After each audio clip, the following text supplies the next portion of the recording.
Hi, everyone. This is Kathie from Hand Me Down Recipes, and we have Anna from Cooking the Books. Do I have that right? Cooking You the do have Books that right, with us yes. today, which I love because in a former life I was a bookkeeper. So I love kind of the double meaning there. I know that's not the meaning that you have for it at all, but I just Sometimes love. I do get comments like, "Oh, I thought this was going to be a different type of channel." Right. Yeah, we're not going to advertise that. I mean, who puts that on? I'm sure people do, but we are not going to Right, advertise right. that kind of activity. So how are you today? I'm doing well. How are you? I am good. And Anna is here to talk to us today about Johnny Marzetti casserole, correct? Correct. Yep. And this is something, okay, so tell me about this recipe and kind of your family history with it. Yeah. So Johnny Marzetti casserole is a dish that is known by a lot of different names depending on your family. We always called it Johnny Marzetti, but other people call it American goulash or American chop suey or just chili mac or something like that. And it originated in, well, this is the lore. I can neither confirm nor deny that this Sure. is true. I love it. Yeah. The dish originated in Columbus, Ohio, and that's probably why I grew up eating it because I am in Ohio. I grew up here. And it started in a restaurant called Marzetti's. And the legend is that they came up with this dish to feed hungry college students cheaply because it's like a pasta and meat dish that you can make a lot of and Sure. it's not very expensive. So, yeah, and I think that's why I ended up eating quite a bit of it. My grandma made it, for her children. She had 6 children, so she had a lot of Wow. Lots. people in the house that were hungry. And then my mom also made it. Smaller family, but it was just one of those things that was passed down. So that's how I ended up eating a lot of it growing up. Right. And I can see how, because I did make the recipe over the weekend, and I have the recipe because we're just a family of two. And so Yeah, same. Yeah, to I make. heard you say that in another episode, and I was like, oh yeah, I'm a household of 2 as well. Right. And so, to have, we like leftovers. We don't mind leftovers, but something that makes us serving for like 8 servings, that's a little Right, too much a lot. leftovers for us. So I halved it, and still, obviously, we had it for 2 nights and even like a little bit more for lunch the next day for one of us. Hmm. So it's great.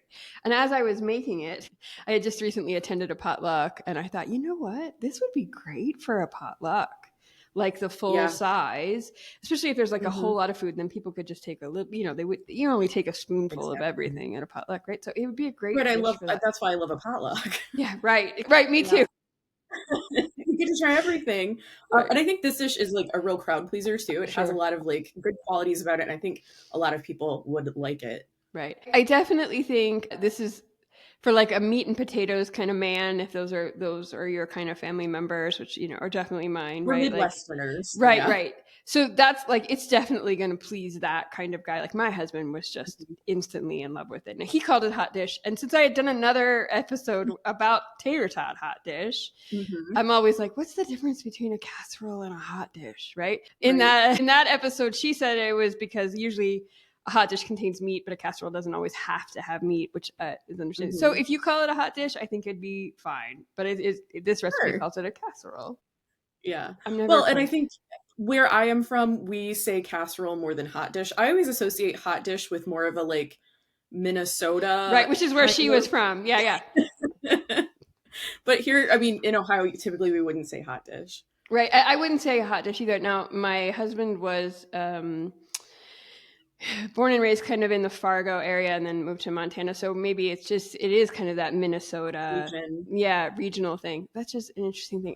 I find this kind of discussion really interesting, but how you're ever going to actually get to the root of it, you'll probably never will. Right. So the recipe is fairly basic, and I feel like if you're a basic cook, right, you could absolutely make this. If you can boil water, you This can is really you can easy. make it. Yeah, yeah.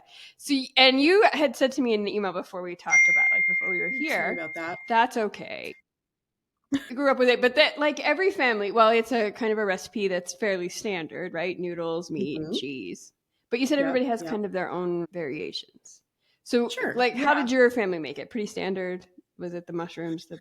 I would say pretty standard. The sauce itself, it's very thick. I think that kind of like differentiates it from maybe more of a like baked like spaghetti or something. Right. But no, we always had mushrooms because my family loves mushrooms. Peppers usually. A lot of times we would use cheddar cheese, which is another thing that's kind of like up for debates what kind of cheese you want to use. Oh yeah. But I would say it's very common to use cheddar cheese, but some people are not into that, so they can use kind of whatever they like. Right. And it was always either macaroni or sometimes we would have like ziti, Oh, okay. Yeah. yeah. So any kind of like smaller pasta like that is usually, I think you could use like a small kind of shell pasta if that's what you had. But typically, yeah, it was like macaroni, cheddar, and then that like hearty, meaty kind of tomato sauce with onions, mushrooms, and peppers in it. Okay, that is so good. And I was thinking about this, and I even thought, I wonder, like, I feel like Italian sausage would also be quite good in there. Yes. That's another variation that some people, like some families prefer, like a crumbled cooked sausage. You could use ground turkey if you're trying to save a buck, like why not use some ground turkey? Or even if you're vegetarian, use some like crumbles. Those like meatless crumbles are really good. So you can adapt it in any number of ways. Right. And so like, that's important. I feel like whenever you're talking about recipes, especially recipes that are handed down from women who had 6 kids, right? They knew how to stretch a meal. Yeah, they had to. Right, absolutely. And, they had to kind of be frugal because, I mean, food has always been expensive and it continues to be expensive and it's probably going to get only more expensive. So the best you can do. And I feel like, too, because there is a lot of noodles, it feels like, but the ratio is still quite good, I felt like. And I felt like, even if you really had to stretch it, you could use the same amount of noodles, but a little less meat. And you sure could. Yeah, I think it's like a pound of meat and it's an 8 pretty sizable servings. Yes, yeah. Another thing you can do if you want to stretch it but still add protein, you can add beans to this and it's kind of more of a chili mac then. Yeah. Sure. Yeah, that would actually be really good. I could see that. Yeah. Absolutely. Yeah, for sure. And the recipe does, it's just tomatoes and a little tomato paste and it's so easy. And I feel like anyone, like if you're a beginning cook, like this is a recipe you can make and you can feel really good about the result. There's just, unless you burn it, that's the only way I think you could possibly. I think that's, I think that's about the only way. I could see this, for someone who's maybe like in their first apartment and they want to make a meal for their friends and have people over, like this would be a good thing to make. Right. And you could absolutely do that and like have someone else bring a salad. Have someone else bring a loaf of bread. Have someone else bring some drinks. And then you've got a full, really good meal. Absolutely. Now, how do you normally serve this? Do you serve it like with a salad or do you just kind of eat it and that's it? Because it's pretty hearty. I'll be honest. I didn't feel like I needed anything else with it. It can, if you want to kind of make it a more complete meal with a side vegetable kind of thing, you can do that. A lot of times I just serve it the way it is because it already has some vegetables in it. Right. But yeah, it's nice in that way because you can kind of like grow it to fit the number of people that you have, depending on whether or not you serve it alone or if you serve it with a side dish and some bread. But yeah, normally I just kind of like make it and that's it. Right. And that is absolutely, I'm going to be honest, that's absolutely how we ate it at my house. Yeah. And I just didn't even need the salad with it because it's so much. It's very, very filling. It's very filling. It's a lot of cheese. I feel like maybe we like cheese, but I feel like we don't eat a lot of cheese heavy dishes. And so for us, it was quite filling with that amount of cheese. There was a good amount of cheese in it. It is generous with the cheese. It is very generous with the cheese and it's delicious. So, and like Anna said, you could absolutely, I feel like, use any cheese that you like and it will be fine and turn out great. So I did use the recipe that you had given me. We had cheddar and Parmesan. So I used both and it was quite good. But then afterwards I was like, anything that you had would be fine. Pizza cheese would be fine. Yeah, that's another nice thing about this recipe. Like if you are sort of at the end of your grocery week and that's like, okay, well, I only have this. You can just do what you need to with what you have. Right. And the other thing I liked about this, so often casseroles tend to be like pretty heavy on the like cream of mushroom soup kind of things, but there's none of that here. So if that's a thing that bothers you, it doesn't bother me to eat cream of mushroom soup. I don't eat it a lot, but it doesn't bother me to eat it. But the thing about this is it's quite nice. And if you can your own tomatoes or whatever, this is a great way to use them up. And it's really simple. Oh yeah. I liked that so much about this recipe. So I would encourage anyone who maybe has an aversion to cream of mushroom soup. If you think you don't like casseroles, try this one. That's right. That's not the same as like, a green bean or tuna casserole. This is like tomato based. And what you said about the home canned tomatoes, my grandma, my mom both used home canned tomatoes pretty often. They didn't use a recipe for this. Sure. So the recipe I gave you was like the closest approximation of what they would do, but like neither of them ever wrote this down. Right. And probably never measured a thing. They just threw it all together. No. Oh, fine, no. right. Yeah. Usually not. It was like, what do we have? Right. Right. And one of the things in the recipe was like, use whole tomatoes. And she's like, you crush them. And I was like, well, I've just got stewed tomatoes and that's what we're going to use. And then like tomato paste. And I don't generally have tomato paste around. And so I was like, well, I'll just let it cook a little bit longer and it'll get thicker. But the tomato paste would help it get thicker. So there's so many ways that you could do this. But follow the recipe if you're a new cook and you'll see really quickly how easily you could make this your own. How it's meant to be, yeah. And I think honestly, if you're a college student, like make this when you go home. Because did you say it could be frozen, or maybe they said it in the recipe? It freezes really well, yeah, and reheats. Like I remember my mom making a big batch of this. My dad would like take portions to work and reheat them in the microwave. You can freeze it, and it's wonderful. That's great. And so well, obviously you'd have to cook the noodles and cook the meat. And so but maybe do you bake it before you freeze it, or you just like kind of assemble it and then freeze it?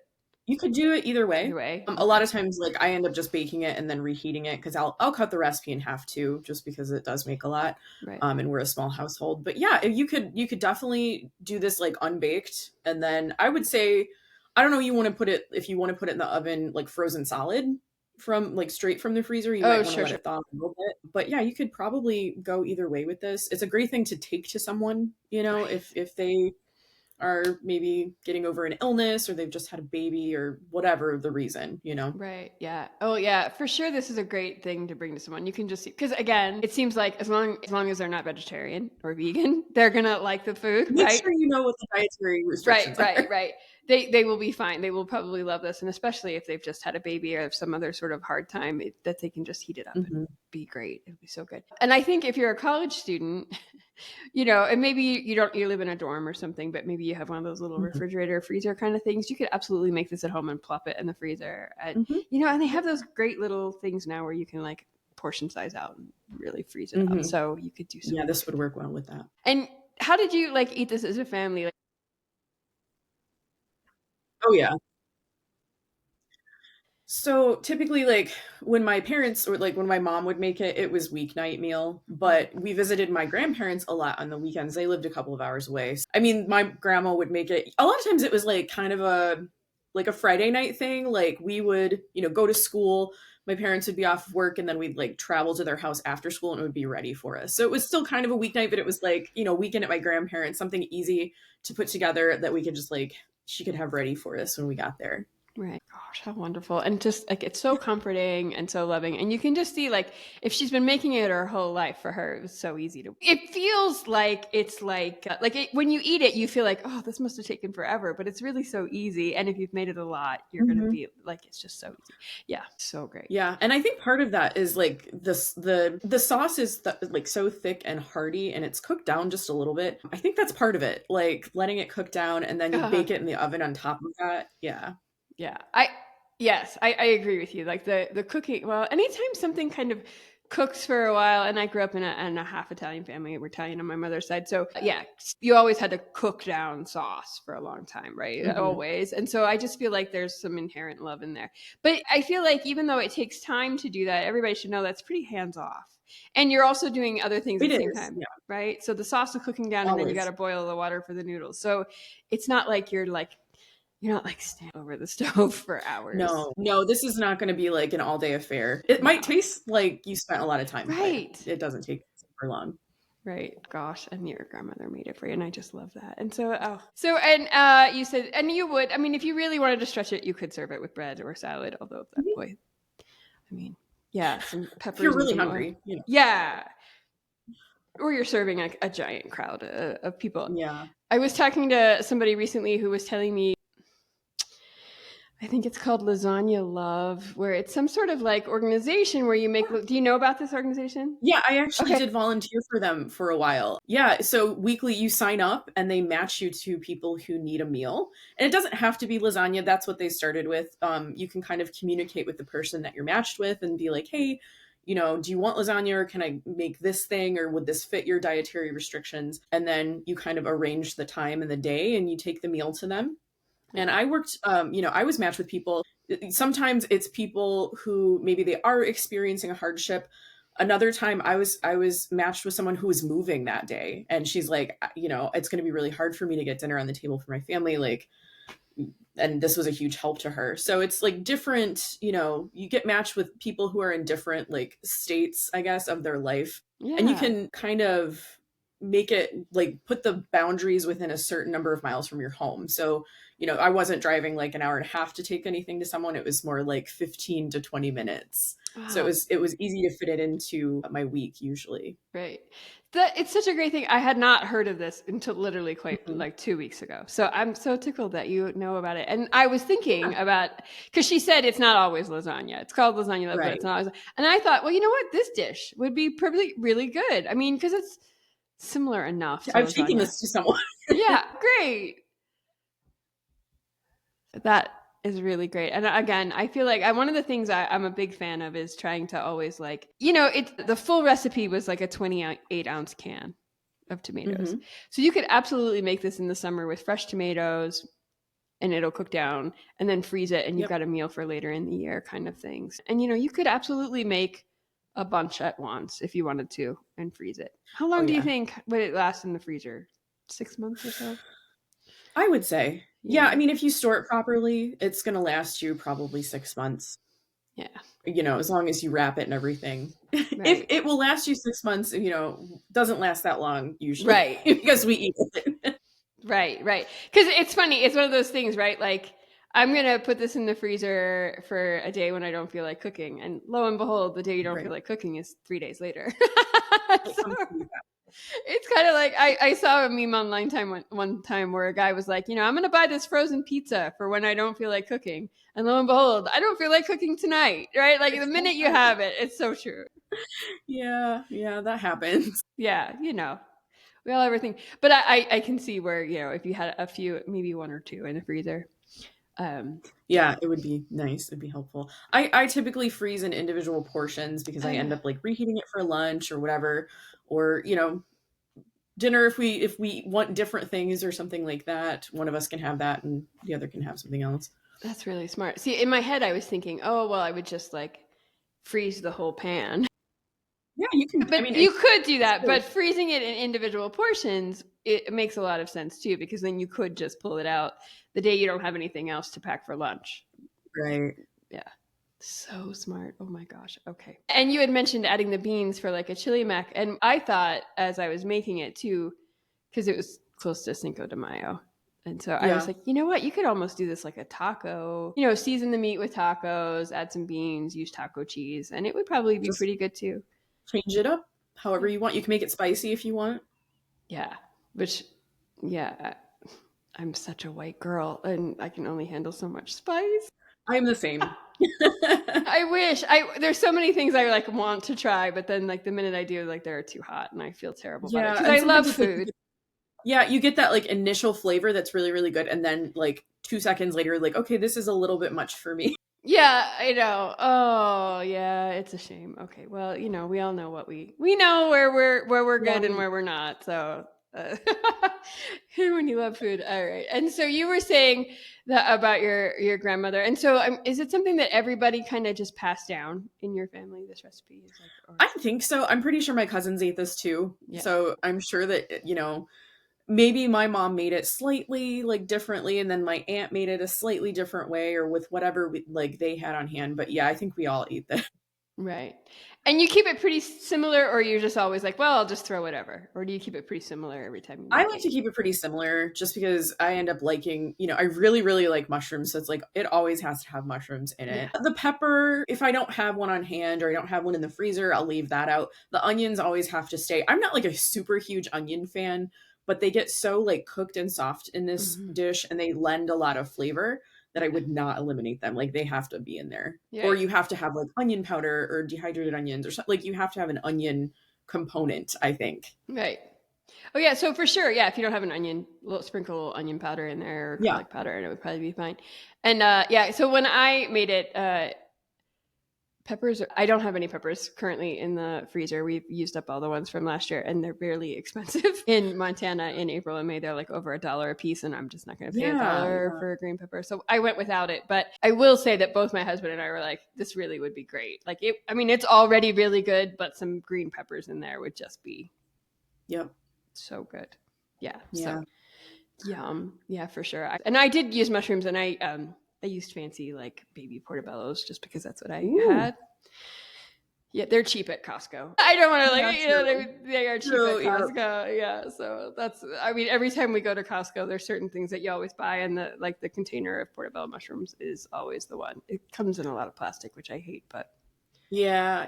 I've not actually bought those. Now I have to check those out like the next time we go to Costco because produce, a lot of times we end up avoiding the Costco produce because we're just two people and we tend to not be able to use it. But the mushrooms might work out really well, actually. Right. I mean, it's only like it's not quite 2 pounds. I think it's like 20 ounce package or whatever. And so, and you can absolutely, especially if you like to eat mushrooms, like we just make it a point to like go through them before they go bad. Right. But yeah, you're right. When you're only two people, you're not buying like the giant bag of cauliflower heads, right? Never go through it. That's so great. All right. Is there anything else you'd like to tell us about this recipe?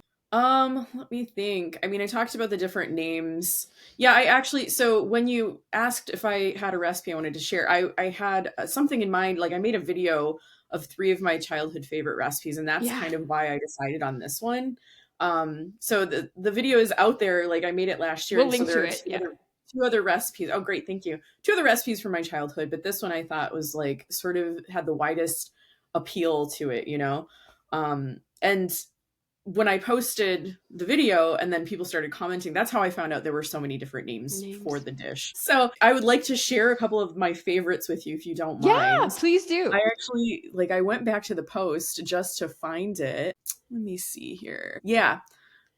Okay. So I call it Johnny Marzetti, which is kind of the original name. Some people call it Cowboy Delight. That was another one. Yeah. Someone calls it Slumgullion. So this is my favorite, and I think there's got to be just one family that calls it this. Earthworms and Snake Meat. I love that. Oh my gosh. If you have a young child, how much would they love that name? I know. I think that's probably what happened here is like someone's parents were trying to get them to eat dinner and they were like earthworms and snake meat. Oh my gosh. Yeah, you're probably right. That. It's like very specific to like one family, but it's great. I love it. Yeah, I loved it. Were there others? I'm sorry, I didn't mean to interrupt you. Oh my gosh, no, those were probably my favorite. Some people call it just like macaroni and beef, or like I think I mentioned American goulash. But yeah, I thought earthworms and snake meat was the best. It's great. And I'm going to tell you, so I have a cookbook I picked up, I'm sure, at a yard sale. It's like one of those Taste of Home kind of cookbooks. Mm-hmm. Right? It is Taste of Home, not kind of. It is a Taste of Home cookbook. But it's like, it's all ground beef recipes. Because I buy a half a cow a year from a local ranch. And so you get a lot of ground beef. And so when I saw that at a yard sale, I was like, oh, well, this will be great. There's a ton of recipes that I would never eat in there, honestly. But because they're actually not very frugal, because they do rely a lot on things like cream of mushroom soup and cream of chicken soup and whatever, like 4 different kinds of whatever. And this recipe is not in that book. There are some other casserole, but this one's not in there. And I thought, well, they're really missing out here. Like, how could this recipe that is so great and so easy not be in that book? I mean, and especially since it's been around forever. So, because I would have definitely made this a long time ago. Like now I know, like it's a recipe we'll definitely make multiple times. I think I'm just used to people knowing this recipe from like in Ohio because, if it kind of started at this restaurant in Columbus, and I think some people also are like, well, this is just baked pasta. Like this is just a pasta bake or whatever. But if you kind of think about when this recipe was invented, I think the restaurant itself opened in the late 1800s. So, and it closed in 1970. So sometime between those 2 dates, this dish came about. It's possible that like pasta was not like a super common dish in every household. Oh, that could be So true. yes, it's a pasta bake, but if you think about like when it started, maybe that this was like, this is something really different Right. than like our typical meat and potatoes, meat and three kind of situation. Right. And I will say, because when I think of a pasta bake, Hmm. oftentimes, like if it has tomato in it, I often think that it's just spaghetti sauce, right? Right. And while this is kind of, but it's not Mhm. like a lot of people would just think open a jar of spaghetti sauce and dump it in there. This Right. is a little different than that, a lot different than that actually. So the flavor is very different than any spaghetti sauce that I would have or make. I Yeah, guess I it's think so not quite too. as herby. It's not quite as herby, which is fine. It's good. There's definitely some herbs in there. There's some oregano and Hmm. stuff. So definitely that. But yeah, so I thought, because we definitely I ate like baked ziti a lot when I was Right. growing up, but it's nothing like this. Hmm. So Agree. yeah, it's nothing like this. So Agree. so good. Yeah, that's so great. Oh, I'm so tickled that you have it. And we will link in the show notes to the video where she talks about her other two favorite, right? Because it was three favorite dinner recipes. We'll link to that and share it. So Anna, tell everybody where they can find you online. Great. Yeah. So most of the time you can find me on YouTube. My YouTube channel is called Cooking the Books, and it is at cooking_the_books. We had to get creative with the underscores, Oh, of sure. course, as you do. Yeah. And then second most frequent place is probably Instagram. And that one is _cooking_the books_, because again, I couldn't just get the name. No, of course not. Yeah. And that's funny. Now I'm going to have to like go look at all the cooking the books and see how many are like about what you're talking about and what people what Right, I think of exactly. one. And I saw that you also have is it a Patreon membership? Oh, I do. Yes. So So I please do tell have. us about that. Yeah, so on my YouTube channel, I do mostly just like vintage recipes. The format of my videos is pretty similar week to week. I post one video a week on YouTube. And then on Patreon, that's kind of where I can step outside of that zone. And yes, I do sometimes cook additional recipes, but other times I'm just sharing like my vintage finds with you or like walking through a recipe card library. Like recently I found this really cool deck of dessert recipe cards from Hershey's from the 1970s. So I just basically I'll do like a flip through of those where I show you every card, or I'll do a flip through of an old magazine. So my content is a little bit different there. So if you like my videos on YouTube and you want a little bit more, you can check me out on Patreon. Great, and we'll link to that because I saw that and I thought that Thanks. was really like a really wonderful thing. And I do love the vintage things. And Anna and I kind of met. We were introduced online through another friend, which is Lisa from Retro Housewife, Housewife.